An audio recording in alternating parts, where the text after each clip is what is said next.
Bien bonsoir. Dans l'actualité, la Sonatel qui se rebiffe contre la politique de France Télécom. Une pour les emplois aux yeux des syndicalistes de la boîte.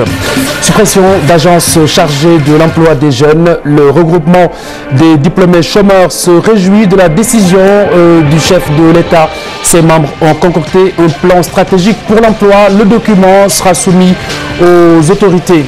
Ces caprices de la météo qui menacent les récoltes, il n'en faudra pas plus de ces gouttes tombées entre la nuit dernière et ce matin selon la météo. Omar Ba est le chargé de la stratégie de l'Observatoire des Sénégalais de l'extérieur. Il sera avec moi sur ce plateau en fin d'édition dans l'agenda international. Notez aujourd'hui la journée du migrant.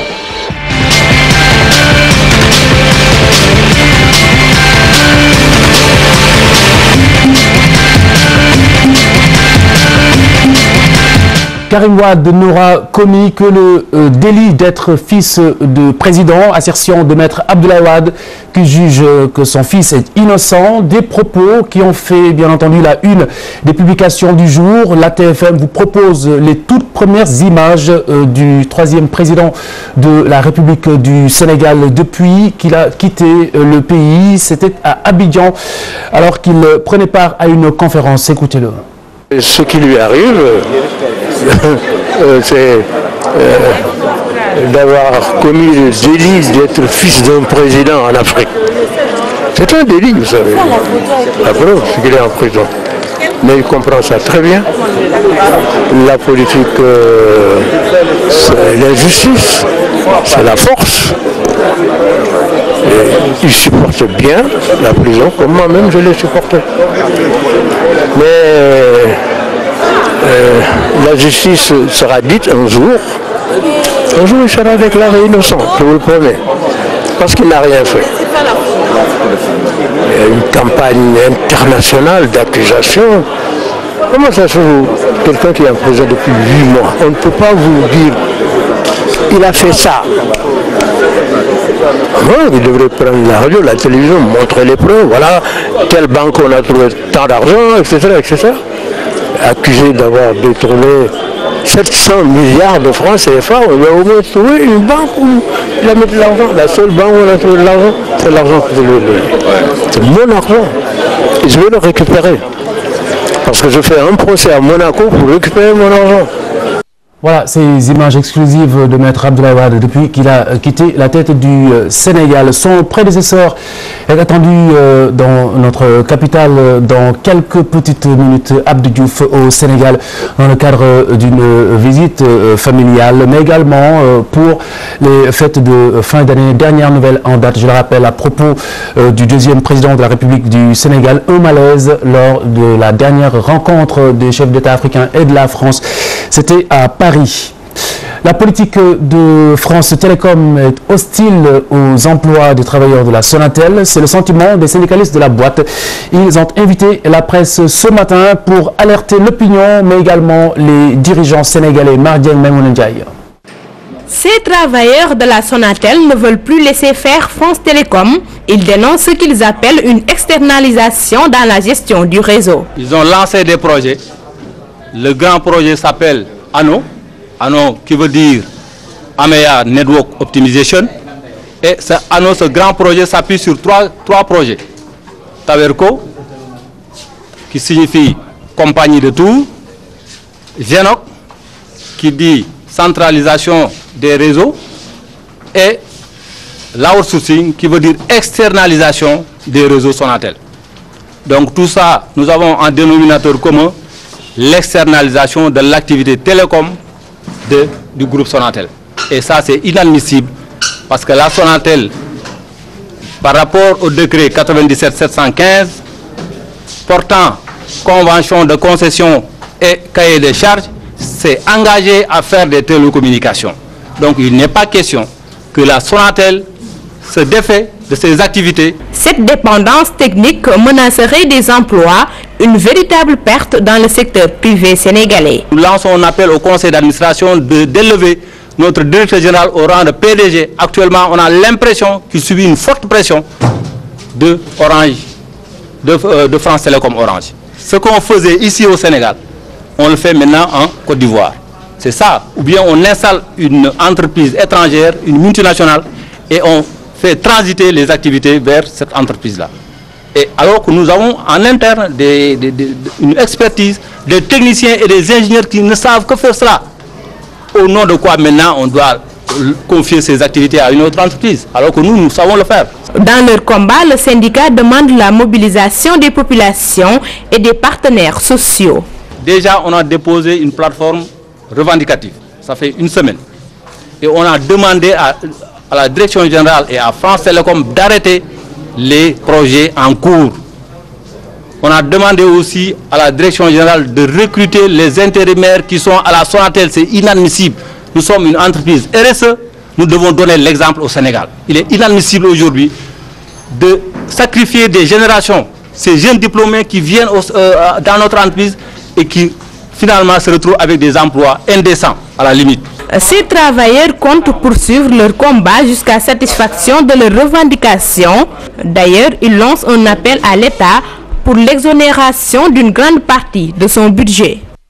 Les marchands ambulants menacent et le deadline, c'est juste après le Magal. Ils demandent au chef de l'État, Macky Sall, de revenir sur la décision de supprimer l'ANAMA, une décision qui a surpris les marchands ambulants qui estiment n'avoir plus d'interlocuteurs. Le regroupement des diplômés chômeurs du Sénégal affiche le sourire suite à cette suppression de 5 agences essentiellement chargées de l'emploi des jeunes Sénégalais. Point de vue exprimé à l'occasion de la restitution de leur plan stratégique. Un travail qui s'est étalé sur 2 ans. Le RDES envisage de soumettre le document aux autorités sénégalaises sous peu de temps. Diafaraba Aminansow. Le regroupement des diplômés sans emploi du Sénégal est satisfait de l'annonce de la suppression de certaines agences pour l'emploi des jeunes. On ne peut pas comprendre que dans un pays où on ne met pas suffisamment de ressources pour combattre le chômage des jeunes, que le peu de moyens qu'on dispose puisse être éclatés, puisse être dispersés dans plusieurs structures. Cela ne participe pas véritablement à l'atteinte d'objectifs. C'est pourquoi nous étions dit il faut rationaliser ces structures-là. Il faut supprimer ces structures et les remplacer par une seule structure. Réunis pour faire le bilan de ces 2 années d'existence, la structure compte soumettre un document stratégique pour faciliter l'insertion professionnelle des jeunes diplômés. Il faut penser à orienter la formation vers les besoins du marché de l'emploi. Nous pensons véritablement que des efforts sont consentis avec le système LMD qu'on instaure, mais beaucoup de choses restent à faire.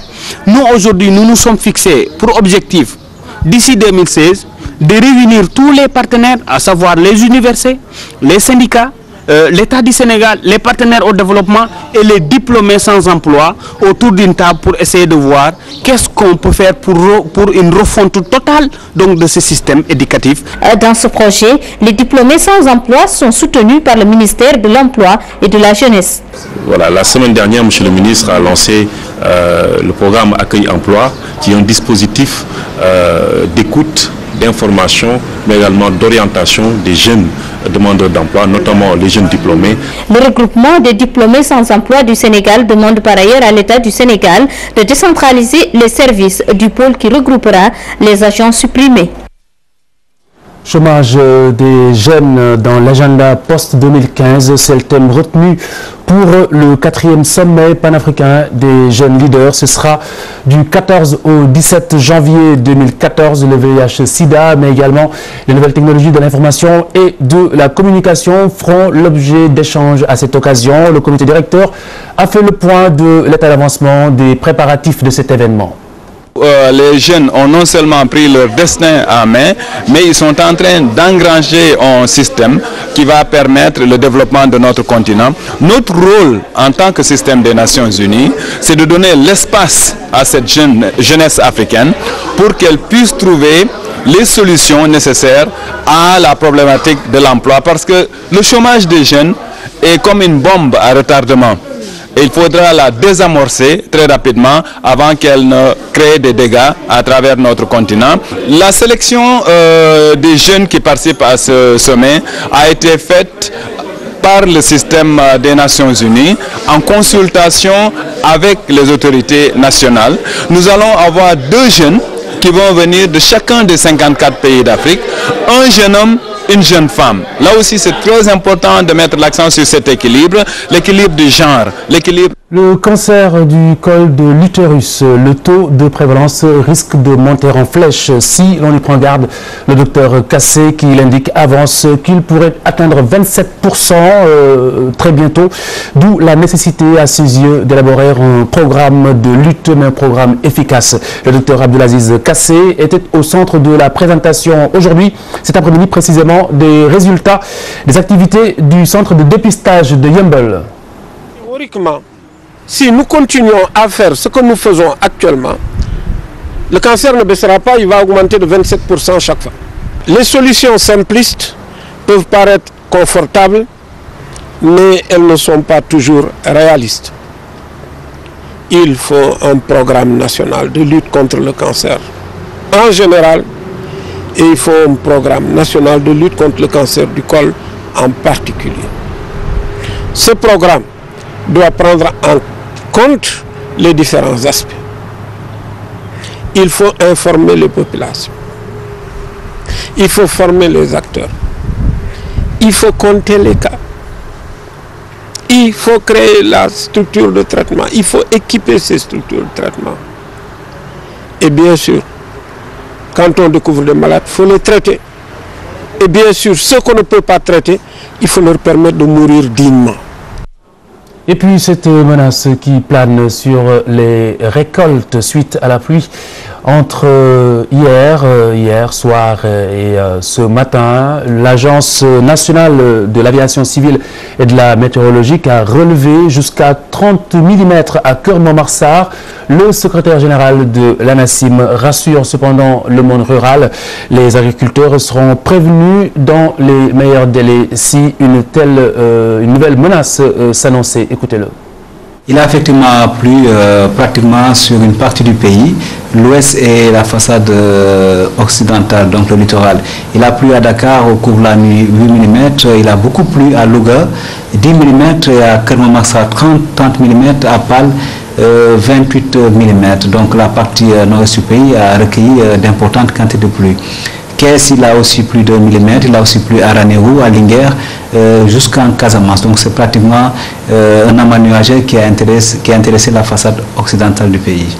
Cette pluie est due à une combinaison de 2 facteurs. Vous savez, présentement, il fait très frais en Europe et même dans certaines villes et certains pays où il commence à neiger donc le mois de janvier-février. Ces villes ont commencé à recevoir de la neige et c'est la suite de tout ça. On a eu des infiltrations d'air frais et qui sont arrivées sous nos latitudes. Et combinant avec la chaleur résiduelle et donc une bonne présence de l'humidité relative sur la façade occidentale, ce mélange a créé donc ce qu'on appelle une accumulation de la vapeur d'eau, ensuite donc la formation des nuages qui ont donné de la pluie, sont des nuages à l'étage moyen et à l'étage supérieur et qui a donné donc ces pluies. Les impacts peuvent être négatifs. Pratiquement c'est la fin de l'hivernage et c'est la fin aussi des récoltes. Et vous savez donc au Sénégal, donc nos braves paysans après les récoltes ont tendance à mettre en plein air donc ces récoltes. Et avec donc ces pluies, on peut s'attendre donc à des effets négatifs. Mais ce qu'il faut surveiller, c'est que vraiment la pression qu'on a reçue depuis hier à l'annonce de ces pluies, c'est les éleveurs, parce qu'ils ont toujours la psychose de 2002, donc les pluies hors saison. Et puis, attention, danger en mer cette nuit. La météo annonce un vent avec une vitesse pouvant aller jusqu'à 40 km/h.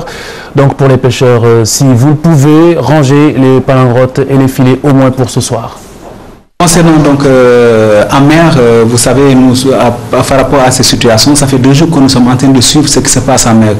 Vous savez que déjà le mois de décembre, janvier, février, là on surveille la mer comme l'œuf sur le feu parce que avec des infiltrations froides, les axes de vent forts et aussi les houles dangereuses. Et depuis hier, la météo a constaté qu'il y a eu un vent de 40 km/h et déjà la météo a lancé des avis avec un avis de vent frais et nous sommes en train de suivre la situation et dire aux pêcheurs de la petite côte jusqu'à donc Dakar, Fass Boye, donc Saint-Louis, Kayar, Gorée, jusqu'aux îles du Cap-Vert, de faire beaucoup attention. Le vent, on a un vent frais et donc on a déjà lancé un avis et donc la situation va durer jusqu'au vendredi.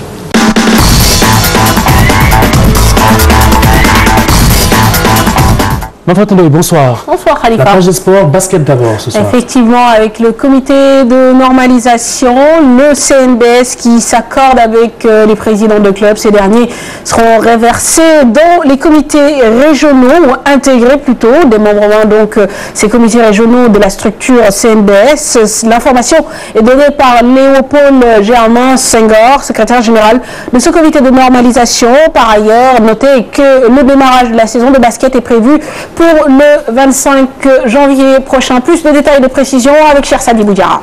Leur implication au niveau des comités régionaux, je pense que c'est acquis et il serait normal que nous puissions prendre les ressources humaines de qualité, on s'achemine vers cela et dans les jours à venir, à travers les gouvernances des différentes régions.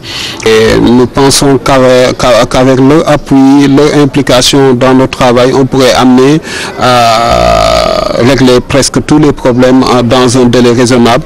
Mais je pense que 6 mois c'est trop peu. Déjà on s'est accordé sur certaines compétitions, sur la formule et bientôt la commission technique va convaincre les responsables techniques des clubs pour en tout cas partager avec eux aussi bien la formule mais aussi le calendrier du championnat à venir. La délégation de la FIBA devait faire un déplacement sur Dakar et sans nul doute à partir de là on aura attiré beaucoup de choses au clair, notamment la suspension mais aussi les amendes qui ont été prononcées contre le Sénégal et je pense qu'on a besoin de tous les bras pour essayer de solutionner tous ces problèmes-là parce que nous souhaitons en tout cas que notre équipe masculine participe au prochain championnat du monde de basketball qui doit se dérouler en Espagne.